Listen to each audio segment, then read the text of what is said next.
गल करते हैं जीरा शराब फैक्ट्री के बाहर लगे धरने की। धरना जारी है पर तनाव लगातार बढ़ रहा है और जीरा शराब फैक्ट्री के बाहरों हुणे धरना चुकवाउण दी कोशिशां भी तेज हो गई ने। प्रशासन लगातार प्रदर्शनकारियों के नाल गलबात करन दी कोशिश कर रहा है। प्रदर्शनकारियों के नाल अधिकारियों की मीटिंग इस वेले चल रही है। कोशिश है मनाउण दी कि धरना किसी तरीके चुकवाया जा सके।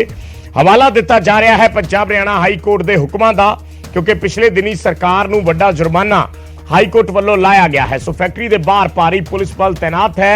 जिले के वख-वख थाणियां ते होर बाहरी जिलियां तो भी पुलिस बुलाई गई है। हरीकोट तो लैके जीरा तक जगह जगह पुलिस तैनात है। नाके लगे हुए ने। करीब 4 महीनों तो धरनाकारी इत्थे डटे हुए ने। स्थानक लोग जिहड़े ने वो इत्थे डटे हुए ने। प्रदर्शनकारियों ने फैक्ट्री के बाहर अखंड पाठ साहब आरंभिया होया है।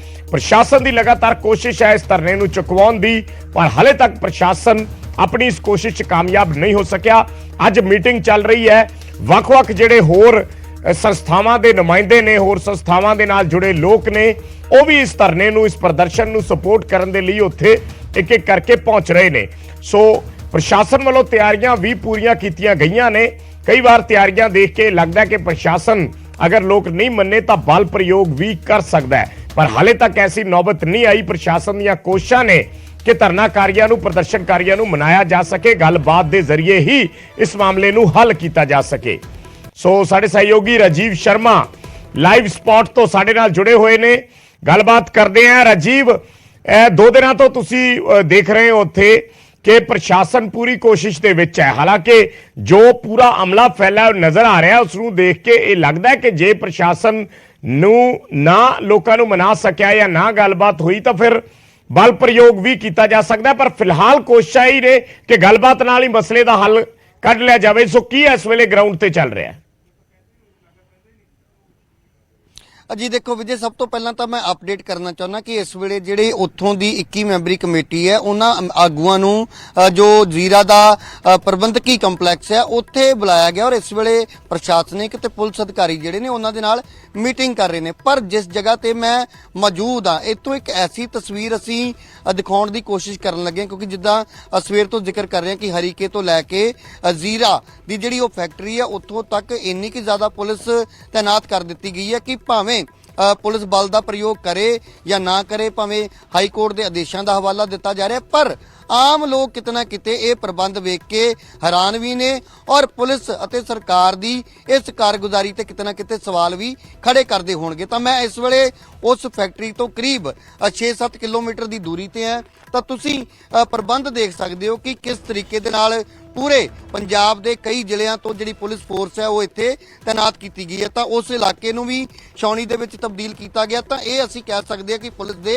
वाधू प्रबंध ने। जेकर क्योंकि जदों अजिहे किसी धरने प्रदर्शन नूं खत्म करना हुंदा तां किते ना किते ये भी खदशा रहिंदा कि उसका जिहड़ा रिएक्शन है वो देखण नूं ना मिले, जिस करके बाकी थावां ते भी जिहड़ी फोर्स है वो तैनात करन दी लोड़ पैंदी है। पर हाईवे जिहड़ा तरन तारण तो बठिंडे वाले पासे नूं जांदा तां उत्थे हर पासे पुलिस फोर्स नज़र आ रही है। इत्थे भी तुसीं देख सकते हो कि ये हर पासे चाहे वो एंटी रॉयट व्हीकल जिहड़े ने, एंटी रॉयट जिहड़ी पुलिस है उसनूं भी तैनात किया गया। पंजाब पुलिस के जिहड़े कमांडो ने ये तुसीं देख सकते कि लुधियाना पुलिस की यह गड्डी है जिहड़ी इत्थे इस वेले नज़र आ रही है जीरा दे विच। तां भावें वो अमृतसर की गल कर लीए या होर जिन्ने भी जिले ने पंजाब के वड्डे जिले उन्हां तो पुलिस फोर्स इत्थे तैनात है। प्रशासनिक अधिकारी जिहड़े ने चाहे वो ADC होण या फिर जिहड़े SDM ने वो लगातार सवेर तो उत्थे पहुँच के राबता कायम करने की कोशिश कर रहे हैं आगूआं दे नाल। इत्थे तुसीं देखो कि हर पासे जिधर जिधर भी कैमरे की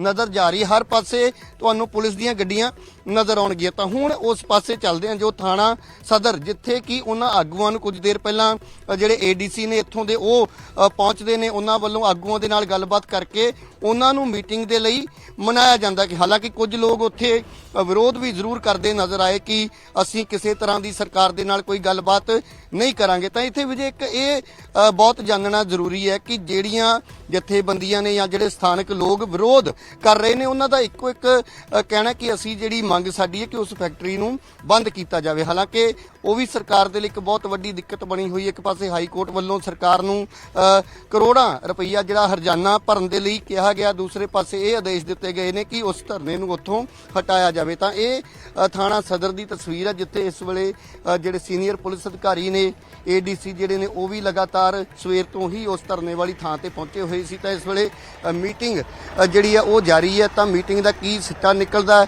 ਇਹ ਤਾਂ ਕੁਝ ਦੇਰ ਬਾਅਦ ਸਪਸ਼ਟ ਹੋਏਗਾ, ਪਰ ਕੋਸ਼ਿਸ਼ ਪ੍ਰਸ਼ਾਸਨ ਦੀ ਇਹੀ ਹੈ। ਤੁਸੀਂ ਦੇਖ ਸਕਦੇ ਕਿ ਜਿਹੜੇ ਇਸ ਇਲਾਕੇ ਦੇ IG ਨੇ ਜਾਂ SSP ਨੇ ਉਹ ਲਗਾਤਾਰ ਜਿੱਥੇ ਇੱਕ ਪਾਸੇ ਪੁਲਿਸ ਦੇ ਪ੍ਰਬੰਧਾਂ ਦਾ ਉਹਨਾਂ ਵੱਲੋਂ ਜਾਇਜ਼ਾ ਲਿਆ ਜਾ ਰਿਹਾ, ਤਾਂ ਨਾਲ ਦੀ ਨਾਲ ਕੋਸ਼ਿਸ਼ ਇਹੀ ਹੈ ਕਿ ਸ਼ਾਂਤਮਈ ਤਰੀਕੇ ਦੇ ਨਾਲ ਔਰ ਜਿਹੜਾ ਤਾਲਮੇਲ ਹੈ ਉਹ ਸੈੱਟ ਕਰਕੇ ਇਸ ਧਰਨੇ ਨੂੰ ਕਿਸੇ ਨਾ ਕਿਸੇ ਤਰੀਕੇ ਹਟਾਇਆ ਜਾਵੇ। ਤਾਂ ਇਸ ਵੇਲੇ ਤੁਸੀਂ ਦੇਖ ਸਕਦੇ ਕਿ ਸਦਰ ਥਾਣੇ ਦੀਆਂ ਇਹ ਤਸਵੀਰਾਂ ਨੇ ਜਿੱਥੇ ਮੀਟਿੰਗ ਜਾਰੀ ਹੈ ਔਰ ਮੀਟਿੰਗ ਤੋਂ ਬਾਅਦ ਕੀ ਸਿੱਟਾ ਨਿਕਲਦਾ ਇਹ ਵੀ ਤਸਵੀਰ ਕੁਝ ਦੇਰ ਬਾਅਦ ਸਾਫ਼ ਹੋਏਗੀ। ਔਰ ਦੂਜੇ ਪਾਸੇ ਜਿਸ ਤਰ੍ਹਾਂ ਵੱਖ-ਵੱਖ ਜ਼ਿਲ੍ਹਿਆਂ ਦੀ ਜਿਹੜੀ ਪੁਲਿਸ ਹੈ ਉਸ ਨੂੰ ਇੱਥੇ ਕੱਲ ਤੋਂ ਹੀ ਤਾਇਨਾਤ ਕੀਤਾ ਹੋਇਆ, ਸੀਨੀਅਰ ਜਿਹੜੇ ਅਧਿਕਾਰੀ ਨੇ ਵੱਖ-ਵੱਖ ਜ਼ਿਲ੍ਹਿਆਂ ਦੇ ਉਹ ਵੀ ਪਹੁੰਚੇ ਹੋਏ ਨੇ ਆਪਣੀਆਂ ਟੀਮਾਂ ਦੇ ਨਾਲ। ਤਾਂ ਕਦੋਂ ਤੱਕ ਇਹ ਜਿਹੜਾ ਇਸ ਦਾ ਕੋਈ ਹੱਲ ਹੈ ਉਹ ਨਿਕਲਦਾ, ਉਹ ਹਾਲੇ ਤੱਕ ਫਿਲਹਾਲ ਨਜ਼ਰ ਨਹੀਂ ਆ ਰਿਹਾ। ਦੂਸਰੇ ਪਾਸੇ ਇਹ ਵੀ ਸਵੇਰ ਤੋਂ ਅਸੀਂ ਜਾਣਕਾਰੀ ਸਾਂਝੀ ਕੀਤੀ ਕਿ ਜਿਹੜੇ ਉੱਥੋਂ ਦੇ ਜਿਹੜਾ ਧਰਨਾਕਾਰੀ ਨੇ ਉਹਨਾਂ ਵੱਲੋਂ ਉਸ ਥਾਂ ਤੇ ਅਖੰਡ ਪਾਠ ਸਾਹਿਬ ਆਰੰਭ ਕਰ ਦਿੱਤੇ। ਤਾਂ ਹੁਣ ਇੱਕ ਇਹ ਵੀ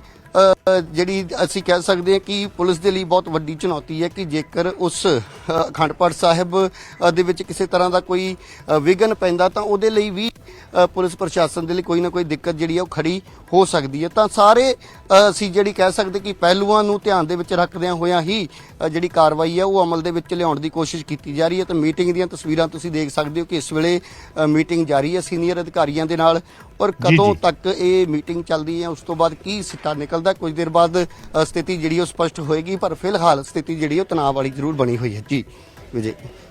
ਅੱਛਾ ਰਾਜੀਵ, ਕਾਫੀ ਅਸੀਂ ਦੇਖਦੇ ਰਹੇ ਹਾਂ ਕੁਝ ਹੋਰ ਸੰਸਥਾਵਾਂ ਦੇ ਨਾਲ ਜੁੜੇ ਨੁਮਾਇੰਦੇ, ਕੁਝ ਸਮਾਜ ਸੇਵੀ ਬਹੁਤ ਉੱਥੇ ਪਹੁੰਚ ਕੇ ਇਸ ਧਰਨੇ ਪ੍ਰਦਰਸ਼ਨ ਨੂੰ ਸਪੋਰਟ ਕਰਦੇ ਰਹੇ ਨੇ। ਅੱਜ ADC ਦੇ ਨਾਲ ਜਦੋਂ ਬਹਿਸ ਹੋ ਰਹੀ ਸੀ ਸਾਬਕਾ DSP ਬਲਵਿੰਦਰ ਸੇਖੋ ਦੀ, ਉਹ ਵੀ ਅਸੀਂ ਤਸਵੀਰਾਂ ਦੇਖ ਰਹੇ ਸੀ, ਵਿਜ਼ੂਅਲ ਦੇਖ ਰਹੇ ਸੀ, ਔਰ ਉਸ ਮੌਕੇ ਤੇ ਨਜ਼ਰ ਆਇਆ ਕਿ ADC ਜਿਹੜੇ ਇਸ ਤਰੀਕੇ ਦੇ ਨੁਮਾਇੰਦੇ ਜਾਂ ਕਿਸੇ ਹੋਰ ਆਰਗੇਨਾਈਜੇਸ਼ਨ ਨਾਲ ਜੁੜੇ ਲੋਕ ਆਉਂਦੇ ਨੇ ਉਹਨਾਂ ਨਾਲ ਗੱਲ ਕਰਨਾ ਨਹੀਂ ਚਾਹ ਰਹੇ ਸੀ। ਉਹਨਾਂ ਦੀ ਕੋਸ਼ਿਸ਼ ਸੀ ਕਿ ਜੋ ਲੋਕ ਉੱਥੇ ਪਿਛਲੇ ਲੰਮੇ ਸਮੇਂ ਤੋਂ ਧਰਨੇ ਤੇ ਬੈਠੇ ਨੇ ਉਹਨਾਂ ਦੇ ਨਾਲ ਹੀ ਗੱਲਬਾਤ ਕੀਤੀ ਜਾਵੇ।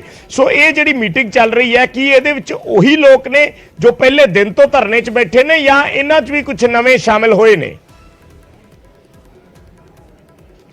ਨਹੀਂ ਵਿਜੇ, ਜਿਹੜੀ ਉਸ ਵੇਲੇ ਦੀ ਤਸਵੀਰ ਹੈ ਉਹ ਜ਼ਰੂਰ ਜਿਹੜੇ ਸਾਬਕਾ DSP ਨੇ ਉਹ ਉੱਥੇ ਪਹੁੰਚੇ। ਹਾਲਾਂਕਿ ਜਿਹੜੇ ਪ੍ਰਸ਼ਾਸਨਿਕ ਅਧਿਕਾਰੀ ਸੀ, ADC ਨੇ ਖੁਦ ਜਾ ਕੇ ਉੱਥੇ ਲੋਕਾਂ ਦੇ ਨਾਲ ਰਾਬਤਾ ਕਾਇਮ ਕਰਨ ਦੀ ਕੋਸ਼ਿਸ਼ ਕੀਤੀ, ਪਰ ਉਹਨਾਂ ਵੱਲੋਂ ਅਸੀਂ ਕਹਿ ਸਕਦੇ ਕਿ ਜਿਹੜੇ ਸਾਫ਼ ਤੌਰ ਤੇ ਇਨਕਾਰ ਕਰ ਦਿੱਤਾ ਗਿਆ। ਪਰ ਜਿਹੜੇ ਸਥਾਨਕ ਲੋਕ ਨੇ, ਜਿਹੜੇ ਉਸ ਕਮੇਟੀ ਦਾ ਹਿੱਸਾ ਨੇ, ਉਹ ਕਿਤੇ ਨਾ ਕਿਤੇ ਰਾਬਤਾ ਕਰਨ ਦੇ ਹੱਕ ਦੇ ਵਿੱਚ ਸੀ। ਪਰ ਜਿਵੇਂ ਸਿੱਧੇ ਤੌਰ ਤੇ ਉਸ ਵੇਲੇ ਕੁਝ ਲੋਕਾਂ ਵੱਲੋਂ ਇਹ ਕਹਿ ਦਿੱਤਾ ਗਿਆ, ਤਾਂ ਇਹ ਇੱਕ ਬਹੁਤ ਜ਼ਰੂਰੀ ਚੀਜ਼ ਹੋ ਜਾਂਦੀ ਹੈ ਜਦੋਂ ਅਜਿਹੇ ਅੰਦੋਲਨ ਚੱਲਦੇ ਨੇ ਜਾਂ ਫਿਰ ਅਜਿਹੀਆਂ ਜਿਹੜੇ ਸੰਘਰਸ਼ ਕੀਤੇ ਜਾਂਦੇ ਨੇ। ਤਾਂ ਉਸ ਵੇਲੇ ਜਿਹੜੇ ਬਾਹਰ ਤੋਂ ਆ ਕੇ ਲੋਕ ਬਿਆਨਬਾਜ਼ੀ ਕਰਦੇ ਨੇ, ਕਿਤੇ ਨਾ ਕਿਤੇ ਉਸ ਦੇ ਨਾਲ ਇੱਕ ਗਲਤ ਸੁਨੇਹਾ ਜਾਂਦਾ। ਤਾਂ ਇਸ ਕਰਕੇ ਤੁਰੰਤ ਜਿਹੜੇ ਕਮੇਟੀ ਦੇ ਨਾਲ ਸੰਬੰਧਿਤ ਆਗੂ ਸੀ ਉਹਨਾਂ ਨੇ ADC ਦੇ ਨਾਲ ਗੱਲਬਾਤ ਕੀਤੀ, ਔਰ ਉਸ ਤੋਂ ਬਾਅਦ ਹੀ ਇਹ ਸਹਿਮਤੀ ਬਣੀ ਕਿ ਥਾਣਾ ਸਦਰ ਦੇ ਵਿੱਚ ਜਿਹੜੇ ਅਧਿਕਾਰੀ ਬੈਠੇ ਹੋਏ ਨੇ ਉਹਨਾਂ ਦੇ ਨਾਲ ਗੱਲਬਾਤ ਕੀਤੀ ਜਾਵੇ, ਕਿਉਂਕਿ ADC ਦਾ ਉੱਥੇ ਜਾਣ ਦਾ ਇਹ ਮਕਸਦ ਸੀ ਕਿ ਇਹਨਾਂ ਦੀ ਜਿਹੜੀ ਗੱਲ ਹੈ ਉਹ ਸਰਕਾਰ ਤੱਕ ਯਾਨੀ ਕਿ ਮੁੱਖ ਮੰਤਰੀ ਤੱਕ ਪਹੁੰਚਾਈ ਜਾਵੇ।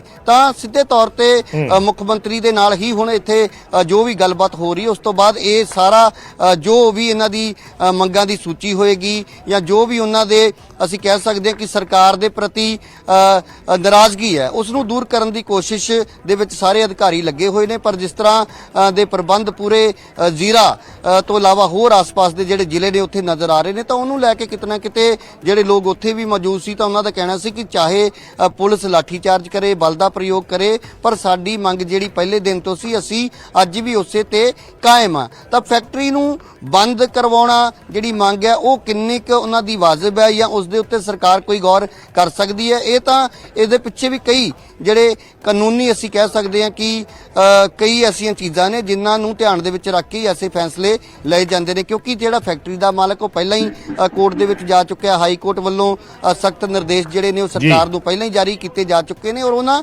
ਨਿਰਦੇਸ਼ਾਂ ਤੋਂ ਬਾਅਦ ਹੀ ਇਹ ਗੱਲ ਸਾਹਮਣੇ ਆਈ ਹੈ ਕਿ ਉਸ ਥਾਂ ਨੂੰ ਖਾਲੀ ਕਰਵਾਇਆ ਜਾਵੇ। ਔਰ ਇਸ ਵੇਲੇ ਜੇਕਰ ਮੈਂ ਜ਼ਿਕਰ ਕਰਾਂ ਤਾਂ 10 ਜ਼ਿਲ੍ਹਿਆਂ ਦੀ ਗੱਲ ਕਹੀ ਜਾ ਰਹੀ ਕਿ 10 ਜ਼ਿਲ੍ਹਿਆਂ ਦੀ ਪੁਲਿਸ ਜਿਹੜੀ ਉਹ ਇੱਥੇ ਤੈਨਾਤ ਕੀਤੀ ਗਈ ਹੈ, ਪਰ ਫਿਰ ਵੀ ਕੋਸ਼ਿਸ਼ ਇਹੀ ਹੈ ਕਿ ਸ਼ਾਂਤਮਈ ਢੰਗ ਦੇ ਨਾਲ ਜਿਹੜਾ ਰਾਬਤਾ ਕਾਇਮ ਕਰਕੇ ਤਾਲਮੇਲ ਜਿਹੜਾ ਉਹ ਬਣਾ ਕੇ ਇਸ ਧਰਨੇ ਨੂੰ ਖਤਮ ਕਰਵਾਇਆ ਜਾਵੇ। ਤਾਂ ਪ੍ਰਸ਼ਾਸਨ ਦੇ ਅਧਿਕਾਰੀ ਲਗਾਤਾਰ ਲੱਗੇ ਹੋਏ ਨੇ, ਆਗੂਆਂ ਦੇ ਨਾਲ ਗੱਲਬਾਤ ਕੀਤੀ ਜਾ ਰਹੀ ਹੈ ਔਰ ਥਾਣਾ ਸਦਰ ਦੇ ਵਿੱਚ ਸਾਰੇ ਆਗੂ ਜਿਹੜੇ ਉਸ ਥਾਂ ਤੋਂ ਜਿਹੜੇ ਮੁੱਖ ਉਹਨਾਂ ਦੀ ਅਗਵਾਈ ਕਰਨ ਵਾਲੇ ਅਸੀਂ ਕਹਿ ਸਕਦੇ ਜਿਹੜੀ ਉਹਨਾਂ ਦੀ 21 ਮੈਂਬਰੀ ਕਮੇਟੀ ਬਣੀ ਹੋਈ ਹੈ ਉਸ ਦੇ ਵਿੱਚ ਜਿਹੜੇ ਆਗੂ ਸ਼ਾਮਲ ਨੇ ਉਹ ਇਸ ਵੇਲੇ ਅਧਿਕਾਰੀਆਂ ਦੇ ਨਾਲ ਮੀਟਿੰਗ ਕਰਦੇ ਹੋਏ ਨਜ਼ਰ ਆ ਰਹੇ ਨੇ। ਜੀ ਵਿਜੇ। ਸੋ ਰਜੀਵ ਜੇ ਬੈਠਕ ਦੇ ਵਿੱਚ ਕੋਈ ਸਹਿਮਤੀ ਨਹੀਂ ਬਣਦੀ, ਜੇ ਕੋਈ ਹੱਲ ਨਹੀਂ ਨਿਕਲਦਾ ਤਾਂ ਫਿਰ ਆਪਸ਼ਨ ਕੀ ਹੈ? और देखो जिक्र ऑप्शन का सवाल है तो दूजे पासे सीधे तौर पर क्योंकि हाई कोर्ट के आदेश ने और पुलिस फोर्स पहला तो ही एक जिले की नहीं बल्कि कई जिलियां की इत्थे तैनात की गई और इस करके ही पुलिस फोर्स तैनात की गई है कि जेकर उस धरने नूं हटाउण तो बाद क्योंकि किसान जथेबंदियां भी उस धरने का हिस्सा ने और जेकर कोई ऐसा सुनेहा पंजाब दे विच लगाया जांदा कि पूरे पंजाब दीयां सड़कां ते लोग आउण तां उन्हां चीज़ां नूं भी पुलिस देख के चल रही है कि जिहड़ा उहदा रिएक्शन है वो इस तरीके दे ना होवे कि जिस दे नाल पंजाब दे विच लॉ एंड ऑर्डर की कोई स्थिति बने या पुलिस दे लई सारा कुछ कंट्रोल करन दे विच कोई मुश्किल आवे। इसे करके ही इन्नी ज़्यादा पुलिस फोर्स इत्थे तैनात की गई है पहला तो ही, क्योंकि एक तां जेकर दूसरे पासे प्रदर्शनकारियों का मैं जिक्र करा तां पुलिस फोर्स के मुकाबले वो बहुत घट लोग ने, पर फिर भी क्योंकि एक तां उत्थे अखंड पाठ साहिब आरंभ कर दिते गए ने, एक धार्मिक मर्यादा का भी सवाल बनता है जेकर उत्थे जाके कोई इस तरीके दे नाल क्योंकि पहला भी जेकर पिछली सरकार की गल करिए और इस इलाके दे विच जेकर असीं बैबल कलां या बरगाड़ी का जिक्र करते हैं तो किते ना किते प्रशासन उस चक्कर दे विच अज भी किते ना किते सवालों के घेरे दे विच है। तां अजिहियां चीज़ां नूं देख के क्योंकि असीं उत्थे जदों आगूआं दे नाल भी गल कीती तां उन्हां दा भी यही कहना सी कि जेकर इत्थे सानूं हटाउणा है लाठियां चलाओ जो मर्जी, पर जेकर धार्मिक मर्यादा दे विच विघन पैंदा तां फिर उसका रिएक्शन जिहड़ा वो देखण नूं मिल सकदा। तां इह एक वड्डी चुनौती प्रशासन दे लई बणिया होया। पुलिस फोर्स इत्थे तैनात है, सीनियर अधिकारी मौके ते मौजूद ने और आगूआं दे नाल लगातार गलबात जारी है। जी विजय। ठीक है धन्यवाद राजीव। फिलहाल इस जानकारी लिए शुक्रिया। कोई होर अपडेट आउंदी है तो दोबारा असीं दर्शकां नूं तुरंत उस बारे जानकारी देवांगे। फिलहाल मीटिंग चल रही है, धरना चुकाउण दीआं कोशिशां ने प्रशासनिक अधिकारियों वालों जिहड़ी 21 मैंबरी कमेटी है उन्हां दे नाल मीटिंग की जा रही है। इस तो पहलां जिहड़ा असीं जिक्र कर रहे सी होर अधिकारी जदों मीटिंग करन दी कोशिश कर रहे सी उस वेले एडीसी दे नाल जदों गलबात हो रही सी तां साबका डीएसपी बलविंदर सेखो जिहड़े उन्हां दे समर्थन दे विच पहुंचे सी उन्हां दी काफ़ी तकरार हुई और इस तकरार तो बाद एडीसी उत्थों वापस चले गए। वो तस्वीरां भी तुहानूं दिखाउंदे हां कि कुछ घंटे पहलां उत्थे की वापरिया सी।